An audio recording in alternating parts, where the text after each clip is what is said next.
यमुनानगर में कथित अवैध माइनिंग और करोड़ों रुपए की फर्जी बिलिंग के मामले में जांच तेज हो गई है। हाई कोर्ट में दायर याचिका के बाद रिटायर्ड जज एच.एस. मदान की अगुवाई में गठित टीम ने यमुनानगर और जगाधरी में कई ठिकानों पर दबिश दी। जांच टीम ने जगाधरी स्थित आरव एंटरप्राइजेज विकास मुंडाखेड़ा के आवास, सीएम नवीन बत्रा के कार्यालय और आवास समेत कई अन्य स्थानों पर रिकॉर्ड खंगाला। जांच के दौरान कथित माइनिंग कारोबार और बिलिंग से जुड़े महत्वपूर्ण दस्तावेज कब्जे में लिए जाने की बात सामने आई है।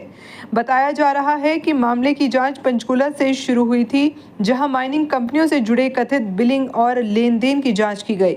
शिकायतकर्ता संजीव चौधरी का आरोप है कि यमुनानगर में कथित तौर पर अवैध रूप से निकाले गए खनिज को पंचकुला से तैयार बिलिंग के जरिए वैध दिखाने का प्रयास किया गया।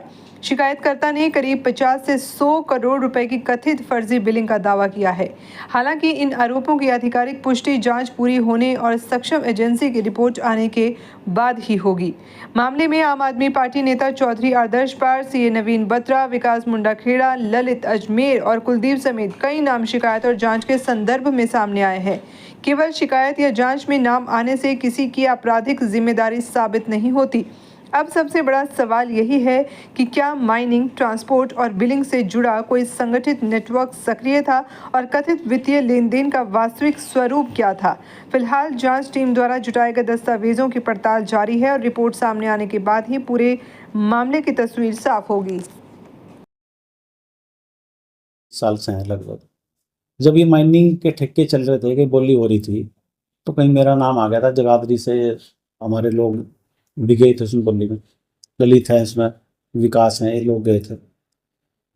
तो मेरा नाम आया जब जगाधरी से कि हमें इनकी बैठ के बात होगी। मेरे पास फ़ोन आया, मैंने कहा हाँ जी, लड़के तो अपने हैं, सारे के सारे अपने एरिया के हैं और मैं तो पूरी जगाधरी को अपनी मानता हूँ। तो बैठ के इन लोगों की बात हो गई थी, इनकी पार्टनरशिप हो गई थी। अब उसमें संजीव चौधरी जी कह रहे हैं आदर्श पाल की सह है। भाई ना तो मैं कोई पॉलिटिशियन हूँ, ना मैं कोई सत्ता पक्ष का आदमी हूँ, ना मेरा कोई लेना देना, पार्टनरशिप मेरी कोई नहीं है इसके अंदर। सह है, सह तो देखो ललित के साथ मेरे आज के रिलेशन नहीं है, मेरे फैमिली रिलेशन है, मेरा रिश्तेदार भी है। विकास के साथ मेरे बहुत अच्छे रिलेशन रहे, अजमेर के साथ अच्छे रिलेशन हो। तो सह तो कह सकते हो भाई, सह मेरे आदमी थे। लेकिन आज की डेट में क्या, जब इनके झगड़े शुरू हुए थे, उन झगड़ों की मैंने इनके बीच में बैठ के मीटिंग भी करवाई थी पंचकुला के अंदर। 1-2 मीटिंग में मैं गया, लेकिन दोनों ही पक्ष झुकने को तैयार नहीं थे। तो वही बात है। बाकी देखो, माइनिंग से मेरा कोई लेना देना ना मैंने किया, ना मैं कभी जिंदगी में करूंगा। विवाद क्या है? जब दोनों ही पक्ष नहीं मान रहे तो भाई तुम अपने रास्ते जाओ, तुम अपने रास्ते जाओ, मेरा कोई लेना देना इस बात से। विवाद किस बात को लेकर है? किस बात को लेकर? कोई नहीं, उनके पार्टनरशिप का मसला है। कोई पैसे लगाए होंगे, वो कहते हैं हमारे पैसे नहीं दिए इन्होंने, वो कहते हैं हमने पैसे दे दिए जी। तो जस्ट देखो, मैं डिटेल में नहीं गया, मैं तो सिर्फ ये बैठा था भैया जैसे आप लोग इकट्ठे हुए थे ऐसे ही आप लोग निमट लो बस। आपका कोई लेना देना नहीं, बिल्कुल भी नहीं, ना माइनिंग की और ना कभी जिंदगी में करूंगा। चौधरी एडवोकेट है, मैं all Haryana petrol pump dealer association का प्रधान भी हूँ। आपके जगाधरी में एक श्री आदर्श पाल जी हैं जो आप पार्टी के नेता हैं, and he is also a petrol pump owner. वो मेरी एसोसिएशन के मेंबर भी हैं, बीइंग पेट्रोल पंप एसोसिएशन जिसको हम हेल्ड करते हैं, वो उसके मेंबर भी हैं। उन्होंने पंचकुला में मेरे से कांटेक्ट किया कि श्री राम किशन गुज्जर जी जो नारायणगढ़ से एक्स विधायक हैं, प्रदीप चौधरी जी जो कालका से एक्स विधायक हैं, कि वो एक अपनी माइनिंग कॉन्ट्रैक्ट बेचना चाहते हैं और चौधरी साहब हम सब मिलके ले लेते हैं, हम सब मिलके इसको अच्छे से ऑपरेट करेंगे। मेरे साथ ये मेरी टीम है, बहुत बढ़िया मेरे वर्कर हैं, मैं इनको फाइनेंशियली स्टैंड करना चाहता हूँ, इनका गुजारा चल जाएगा और ये फाइनेंशियली स्टैंड हो जाएंगे। अल्टीमेटली हम सब ने मिलके वो कॉमनली वो डील फाइनल कर ली। उस माइन को हमने टेक ओवर कर लिया, जिसमें मैंने 20% स्टेक मैंने अपना रखा, 25% स्टेक एक मनवीर सिंह सैनी हैं उनका था, बाकी रेस्ट ऑफ शेयर जो था वो आदर्श पाल जी की टीम का था।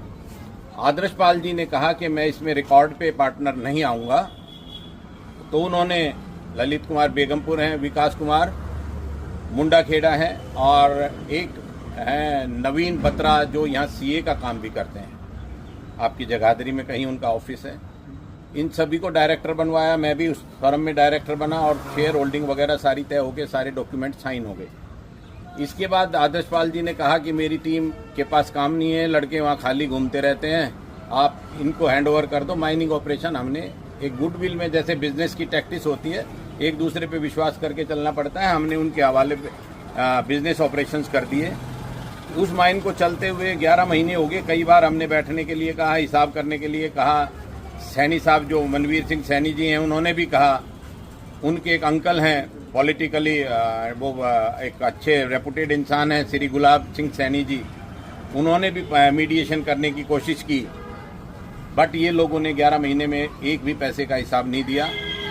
फिर आज से 2 महीने पहले मैंने जब इनके सारी चीज़ें चेक करनी शुरू करी तो मेरी नॉलेज में आया कि इन्होंने मेरे फर्जी साइन करके फेक डॉक्यूमेंट तैयार करके मेरी डायरेक्टरशिप भी डिजॉल्व कर दी है। किसने की सर?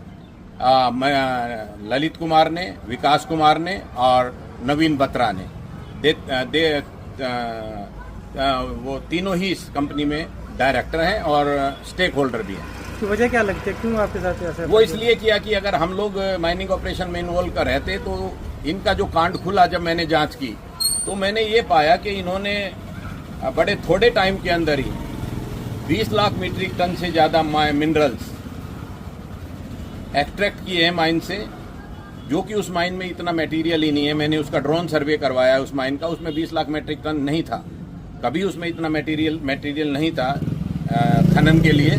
तो फिर इनके जो रिकॉर्ड और चेक हुए तो ये पाया गया कि ये लोग यहाँ से पंचकुला से यमुनानगर के क्रशर जोन्स में फर्जी बिलिंग कर रहे हैं। उस फर्जी बिलिंग के आधार पर यमुनानगर क्रशर जोन में जो अवैध माइनिंग करके माल निकाला जाता है, बिलिंग के आधार पे वो लीगल हो जाता है और वो माल वहाँ पे मेटेरियलाइज होता है। तो जब ये मैंने ये पाया कि ये बहुत बड़ा स्कैम है और इसमें तो बहुत बड़ा माइनिंग घोटाला हरियाणा का होने जा रहा है, जीएसटी की भी इन्होंने चोरी की है, तो मैंने एनसीएलटी चंडीगढ़ में, जिनकी ज्यूरिसडिक्शन पड़ती है कंपनी एक्ट के अंदर, rock bottom mines private limited ये फर्म है जिसमें ये काम कर रहे हैं, इसकी ज्यूरिसडिक्शन पड़ती थी national company law tribunal Chandigarh. मैंने वहाँ पे पिटीशन फाइल की, इनके सारे डॉक्यूमेंट, सारे इनके सबूत वहाँ पे मैंने पेश किए। तो नेशनल कंपनी लॉ ट्रिब्यूनल ने 21 तारीख को ऑर्डर किया कि माननीय justice Shri HS Madan administrator appoint किए जाते हैं इस कंपनी के लिए और ये सारी चीज़ें जांच करेंगे। इनके माइनिंग साइट पे जाएंगे और इनका जो head office rock bottom mines private limited का है वो यहाँ इस गंगानगर कॉलोनी में जगाधरी में है, जहाँ आज हम खड़े हैं। कल इसी संदर्भ में कल माननीय जस्टिस महोदय ने सर्च एंड सीजर किया, माइन पे रेड की, हरियाणा पुलिस का पूरा सहयोग रहा उसमें, पंचकुला पुलिस का। वहाँ पे कुछ ऐसे दस्तावेज वहाँ पे मिले, हार्ड डिस्क मिली, लैपटॉप मिले, मोबाइल मिले, जिसमें यमुनानगर में जो क्रशर जोन में फर्जी बिलिंग की जा रही है उसका पर्दाफाश हुआ। उसी क्रम में आज जो कंपनी का रजिस्टर्ड ऑफिस है उस पे यहाँ सर्च करने आए हैं। ये सारे का सारा नेक्सस एक राजनेता के संरक्षण में चल रहा है, जो बेनामी पार्टनर है इसमें, आप पार्टी के नेता हैं। बीइंग व्यापारी होने के नाते उनको एक पेट्रोल पंप ऑनर और हमारे साथी होने के नाते उन पे विश्वास करके हमने इन लोगों के साथ पार्टनरशिप की थी। इन्होंने हमारी पार्टनरशिप में धोखाधड़ी की है, कंपनी लॉज का वायलेशन किया है, माइनिंग लॉज का वायलेशन किया है। अब ये डिटेल मैंने इसमें ईडी की इंक्वायरी के लिए पिटीशन फाइल की है, जिसमें जस्टिस साहब को एडमिनिस्ट्रेटर नियुक्त किया गया है। ये अपनी रिपोर्ट फाइल करेंगे और इसके बाद ये सारा मामला मैं ईडी तक ले जाऊंगा और हरियाणा के सबसे बड़े माइनिंग घोटाले का पर्दाफाश करने का काम करूंगा। ये इन लोगों की बेईमानी का नतीजा है कि आज हमें बजाय हिसाब करने के और व्यापारिक तरीके से फर्म चलाने के इनकी अवैध गतिविधियां उजागर हुई हैं और उसी की बदौलत आज हम यहाँ आपके पास खड़े हैं। 14/10/2025 को ये चालू हुई थी और आज तक ये कार्य इनका चालू है। कल भी रेड में हमने वहाँ पर बोगस बिलिंग पकड़ी है। अंदाजा कितना मान के चल सकते, कितने? हम अंदाजा ये 50 करोड़ से ज्यादा का माइनिंग घोटाला है। बाकी इसमें इस जो जांच है इसकी आंच आपके यमुनानगर के क्रशर जोन पे भी आने जा रही है। जिन लोगों ने वहां से फर्जी बिलिंग करके यहाँ इलीगल माइनिंग मटेरियल को लीगलाइज किया है वो लोग भी उससे बच नहीं पाएंगे।